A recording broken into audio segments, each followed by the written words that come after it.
En Roblox hay casos muy turbios, como el que voy a contar hoy, donde una jugadora fue secuestrada de una forma horrible en la vida real.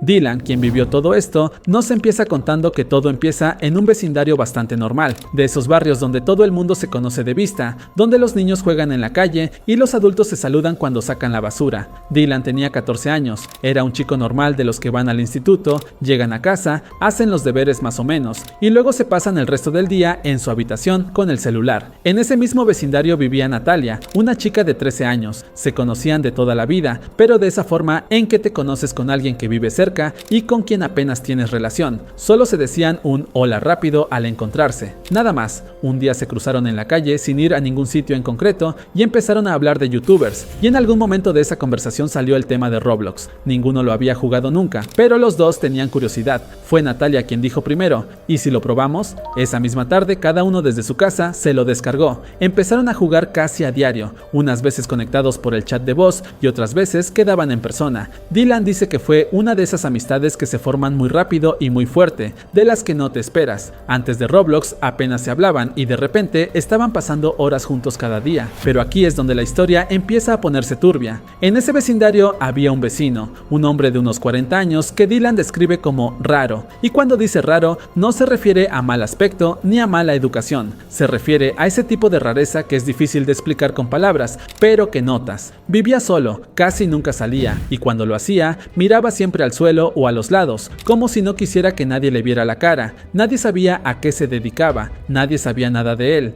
Un día, mientras jugaban a Roblox por el chat de voz, Natalia le dijo algo que a Dylan le erizó la piel. Le dijo que había notado cosas raras de aquel vecino. Le contó que en los últimos días la estaba mirando de una forma muy extraña y que una tarde, volviendo del instituto, sintió que alguien la observaba y al girarse vio al vecino parado en su puerta mirándola fijamente. Cuando Natalia lo miró a los ojos, él no apartó la vista. Se quedó mirándola hasta que ella entró a casa asustada. Le contó también que una mañana, al asomarse a la ventana de su cuarto, el hombre estaba en la calle mirando directamente hacia allí. En cuanto Natalia le vio, él se fue a su casa. Era imposible que fuera casualidad. Su ventana no daba a ningún sitio por donde la gente caminase. Para mirar hacia allí tenías que estar mirándola a posta. Y le contó que un día, al salir a tirar la basura, el hombre estaba justo fuera y le dijo hola por primera vez en años. Solo eso, un simple hola. Pero la forma en que lo dijo y la forma en que la miró mientras lo hacía le heló la sangre. Dylan le dijo que le contara todo eso a sus padres y Natalia le respondió que ya se lo había dicho a su madre. Su madre le dijo que no exagerara, que el vecino era inofensivo y que llevaba años en el barrio sin dar problemas. Gente, esto es exactamente lo más peligroso que puede pasar en estas situaciones. Ese no exageres no solo no resolvió nada, sino que le cerró la boca, la hizo dudar de sus propios instintos y ese silencio fue lo que ese hombre aterrador necesitaba para actuar. Ahora voy a contaros lo que vivió Natalia, porque su historia es la peor parte.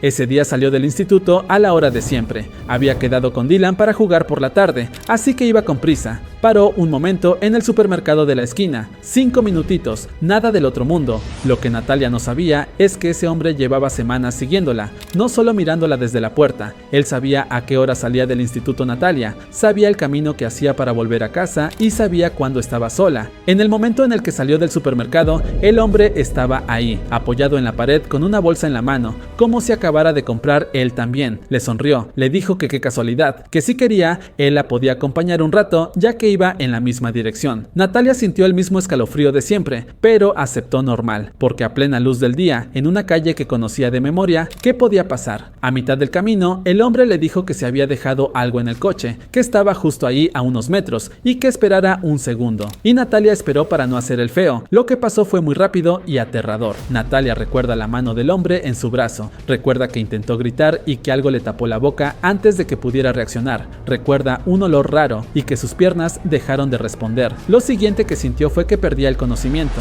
Cuando volvió en sí, estaba en un sótano. No había ventanas. Una bombilla que daba un poco de luz amarillenta colgaba del techo. El suelo era de cemento y estaba frío. El vecino le había dejado un colchón, una manta y una botella de agua. Lo primero que hizo fue gritar todo lo que pudo, durante todo el tiempo que pudo, hasta que la garganta le ardió y la voz se le fue. Nadie respondió nunca y entonces llegó el silencio. Natalia dice que el silencio fue casi peor peor que el miedo, porque en el silencio es donde empiezas a pensar, y los pensamientos que te vienen encerrada en un sótano, sin saber si alguien sabe dónde estás, ni qué quiere el hombre que te ha metido ahí, son horribles. Esos pensamientos no se los deseas a nadie. El hombre bajó una vez, no le hizo nada físicamente en esa primera visita, solo la miró. Se quedó parado en la puerta durante lo que a Natalia le parecieron varios minutos y no dijo absolutamente nada. Luego se fue y volvió a cerrar. Natalia dice que eso fue casi lo más aterrador de todo, porque no entendía qué quería, y no saber qué quiere alguien que te tiene encerrada es un tipo de tortura psicológica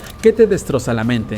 Pasaron las horas, sin ventanas, sin móvil, sin nada, solo esa bombilla que no se apagaba nunca. Revisó cada centímetro de las paredes, la puerta era de metal y estaba cerrada desde fuera, no había salida. En algún momento dejó de llorar porque ya no le quedaban lágrimas, y en ese punto extraño que viene después del llanto, cuando ya no puedes más, se quedó quieta en el suelo y pensó en Dylan. Ella pensó que él notaría de inmediato que no se conectaba para jugar. Se convenció de que, al ver que ella había desaparecido, Dylan acabaría contando a alguien todo lo que ella le había confesado sobre el vecino para que, de ese modo, empezaran a buscarla. Se aferró con todas sus fuerzas a ese pensamiento. Era lo único que le quedaba en ese momento. Mientras tanto, en casa de Natalia ya había comenzado el caos. Su madre llevaba horas llamándola sin respuesta. Había ido al instituto, había llamado a sus amigas, había recorrido el camino de vuelta a casa 2 veces. No había encontrado nada. A última hora de la tarde, el padre de Natalia llamó a la policía para denunciar su desaparición. Los agentes les dijeron que esperaran unas horas, ya que en la mayoría de los casos los menores aparecen por su cuenta, pero que si al día siguiente seguía sin haber noticias, abrirían una búsqueda oficial. Su madre pasó la noche sin dormir, sentada en el sofá con el móvil en la mano, marcando el número de su hija cada 10 minutos, aún sabiendo que no iba a contestar. Dylan, sin saber nada todavía de que su amiga había desaparecido,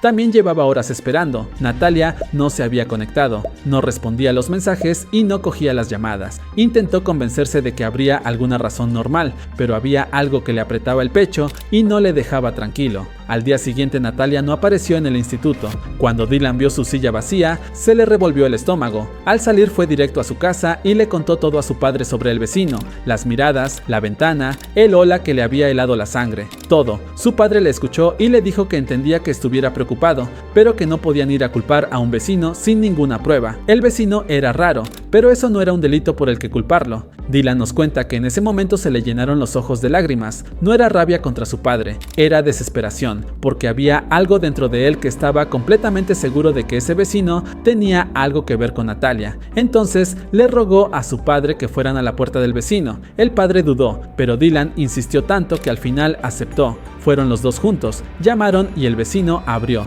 Dylan describe ese momento con mucho detalle. El hombre abrió la puerta con mucha calma. Les miró a los dos sin inmutarse y preguntó en qué podía ayudarles con una voz completamente normal, como si fuera la persona más inocente del mundo. Cuando le preguntaron por Natalia, él les dijo que hacía días que no la veía y que esperaba que no hubiera pasado nada malo. Todo eso lo dijo con una tranquilidad que Dylan describe como escalofriante. Se fueron. En el camino, Dylan nos cuenta que su padre le dijo que el vecino le parecía un hombre bastante normal y que no podían hacer nada más sin pruebas. Entonces Dylan se paró en mitad de la calle, se giró hacia su padre y se echó a llorar. No de forma dramática, fue de esa forma en que lloras cuando estás completamente desesperado. Le dijo entre lágrimas que sabía que Natalia estaba ahí dentro, que no le pedía que entrara a la fuerza ni que hiciera nada ilegal, solo que llamara a la policía, y que si se equivocaba, si la policía iba y no encontraba nada, le prometía que haría todo lo que le dijera sin negarse a nada hasta que fuera mayor de edad. Su padre le miró en silencio unos segundos, luego sacó el móvil y llamó a la policía. En ese mismo momento, en el sótano, Natalia ya llevaba casi un día encerrada. En todo ese tiempo, el vecino raro había vuelto a bajar, pero esta vez fue diferente. Ella le pidió que, por favor, le diera algo de agua, que ya no le quedaba y tenía mucha sed,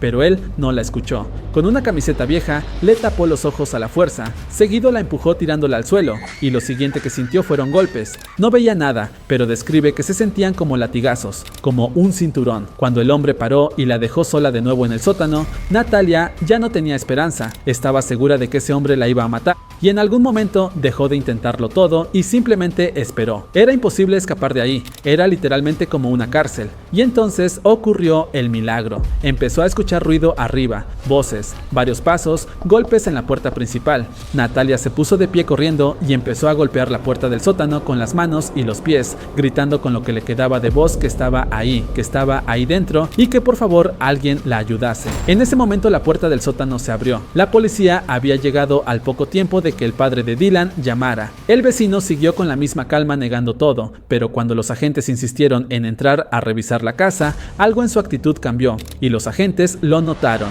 Entraron a la fuerza. En el sótano encontraron a Natalia. Llevaba encerrada desde el día anterior, tenía golpes en todo el cuerpo, estaba muy afectada mentalmente, pero estaba consciente. Natalia estaba viva. Dylan nos dice que lo primero que hizo Natalia al salir de esa casa fue buscarle con los ojos entre la gente que se había juntado fuera para ver qué pasaba, y que cuando le vio se echó a llorar sin decir nada. El vecino fue arrestado por la policía esa misma noche. Los días siguientes fueron muy duros. Físicamente Natalia se recuperó. Lo que tardó mucho más en sanar fue su mente. Durante semanas apenas salía de casa. A veces le mandaba mensajes a Dylan a horas raras de la noche, sin decir nada especial, solo para saber que él estaba ahí. Y Dylan siempre respondía, siempre. Al final del mensaje, Dylan nos dice algo que creo que es importante. En lo que más ha pensado luego del secuestro, no es en el miedo que pasó, ni en la noche que fue con su padre a esa puerta. Es en que hubo varios momentos en los que Natalia pidió ayuda y no la creyeron. Su madre no la creyó. Su propio padre al principio tampoco. Y piensa que si él no hubiera insistido, si no hubiera llorado en esa calle y puesto todo sobre la mesa, la historia habría terminado de forma horrible. ¿Qué caso tan turbio, gente? Si te gustan estos vídeos, no olvides suscribirte y dejar tu like.